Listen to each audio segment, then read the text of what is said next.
श्री कृष्ण और सांप कालिया की कहानी। यमुना नदी से जुड़ा हुआ एक मीठी पानी का सुंदर झील था। कहीं से एक बहुत ही जहरीला सांप वहां आकर रहने लगा, जिसका नाम था कालिया। कालिया का जहर यमुना नदी के पानी में बहुत तेजी से घुल गया था। एक बार एक गाय चराने वाले व्यक्ति ने जब उस झील का पानी पिया तो उसकी मृत्यु हो गई। जब भगवान श्री कृष्ण को इस बात का पता चला तो उन्होंने अपनी शक्ति से उस व्यक्ति को जीवित कर दिया। उसके बाद जब श्री कृष्ण उस झील के पानी में कूद गए, श्री कृष्ण पानी के बहुत अंदर गए और उस सांप को जोर जोर से पुकारने लगे। तब बहुत देर तक कृष्ण पानी से नहीं निकले तो गांव के लोग इकट्ठा होकर नदी के किनारे उनका इंतजार करने लगे। बहुत सारे लोग डरने भी लगे। कुछ देर बाद पानी के अंदर से कालिया सांप कृष्ण के सामने आया और आते ही उसने कृष्ण पर आक्रमण कर दिया। कुछ ही देर में कृष्ण ने कालिया को जकड़ लिया और उसके सिर पर चढ़ गए। कालिया 1000 सिर वाला सांप था। कृष्ण उनके सर पर तेजी से नाचने लगे और तेजी से नाचने के कारण कालिया सर्प के मुंह से खून निकलने लगा। यह देख कालिया की पत्नी पानी से ऊपर आई और उसने कालिया के जीवन की भीख मांगी। कृष्णा ने उन्हें यमुना नदी की झील को छोड़ने के लिए कहा और रामायणका द्वीप चले जाने को कहा। साथ ही कृष्णा ने कालिया को आश्वासन दिया कि अब उन पर गरुड़ कभी भी आक्रमण नहीं करेगा, क्योंकि कालिया के सिर पर कृष्ण के पैरों का निशान पड़ चुका है। यह सुन कालिया बहुत ही खुश हुआ और वह यमुना नदी के उस सुंदर झील को छोड़कर अपने पत्नी के साथ चले गया। इस प्रकार कृष्ण ने कालिया सांप से गांव की रक्षा की। भगवान श्री कृष्ण और अरिष्ठासुर की कथा। एक बार वृंदावन में एक बड़ा बैल घुस गया और उसने अचानक से गांव के लोगों पर आक्रमण करना शुरू कर दिया।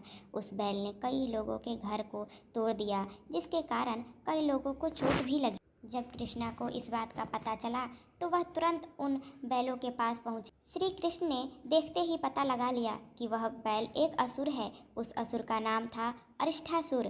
कृष्णा को देखते ही वह कृष्ण की ओर तेजी से आक्रमण करने के लिए दौड़ा। भगवान श्री कृष्ण ने अपनी शक्ति से उसे परास्त कर दिया। परास्त करते ही वह बैल भगवान श्री कृष्ण के समक्ष नमस्तक होकर बैठ गया। उसके बाद उसने कृष्ण को बताया कि वह भगवान बृहस्पति का शिष्य है और अपने गुरु के साथ दुर्व्यवहार करने का कारण उसे असुर बैल बनने का श्राप मिला था।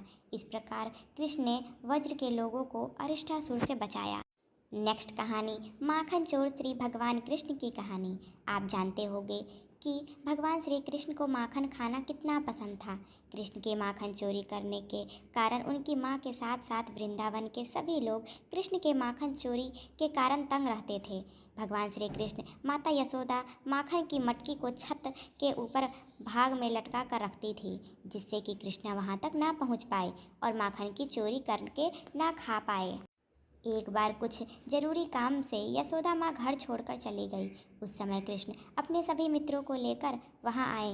उनकी मदद से वह माखन की मटकी तक पहुँच गए और माखन के मटकी को तोड़कर सारा माखन खा गए। उसी समय वहाँ यशोदा माँ पहुँच गई। कृष्ण के सभी साथी भाग गए, परंतु कृष्ण वहीं रह गए।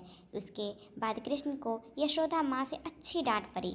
भगवान कृष्ण और फल बेचने वाली की महिमा की कहानी। एक बार एक महिला फल बेच रही थी। जब वह श्री कृष्ण के घर के सामने से गुजर रही थी, तब श्री कृष्ण को कुछ फल खाने का मन किया। जब कृष्ण ने उस फल बेचने वाली महिला से कुछ फल मांगे तो उसने श्री कृष्ण से उन फल के बदले कुछ मांगा। फल के बदले अनाज देने के लिए कृष्ण घर के अंदर दौड़ते हुए गए और मुट्ठी भर अनाज लेकर वापस फल वाली के पास आए, परंतु आते आते उनके हाथ से सारा अनाज गिर जाता था।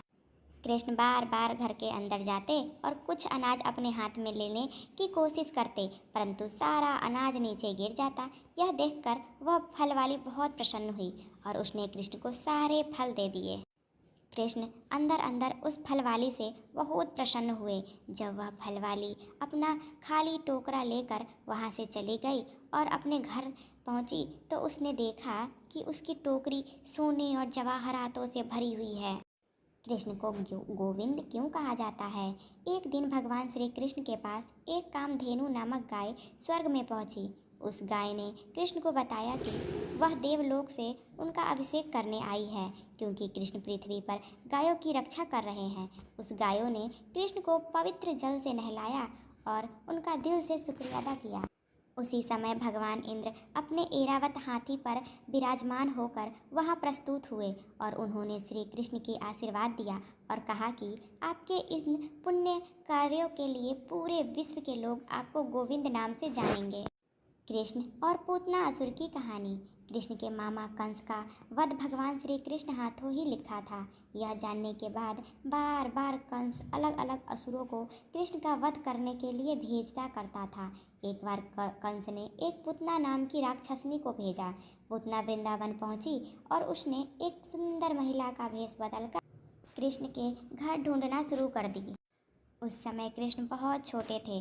जब वह कृष्ण के घर पहुँचे तो उसने कृष्ण को पहचान लिया और अपना विषैला दूध पिलाने के लिए गोद में उठाया। जब वह कृष्ण को अपना जहरीला दूध पिलाने लगी तो उसको लगा कि कृष्ण दूध पीते ही मर जाएंगे, परंतु कृष्ण तब तक दूध पीते रहे जब तक उस राक्षसी महिला का मृत्यु नहीं हो जाती। उसकी मृत्यु होते ही वह अपने असली क्रूर रूप में आ गई और फिर ऐसे हुआ उसका मृत्यु। तो आशा करते हैं आपको भगवान श्री कृष्ण की कहानी अच्छी लगी होगी। अच्छी लगी हो तो like, share, comment and subscribe कर देना अगर आपका मन हो तो। बड़ी मेहनत से हम आपके लिए अच्छी अच्छी वीडियो लेकर के आते हैं, पर आप देख के छोड़ देते हो, तो प्लीज़ ऐसा ना करें। हमारी मेहनत को देखें और सपोर्ट करें।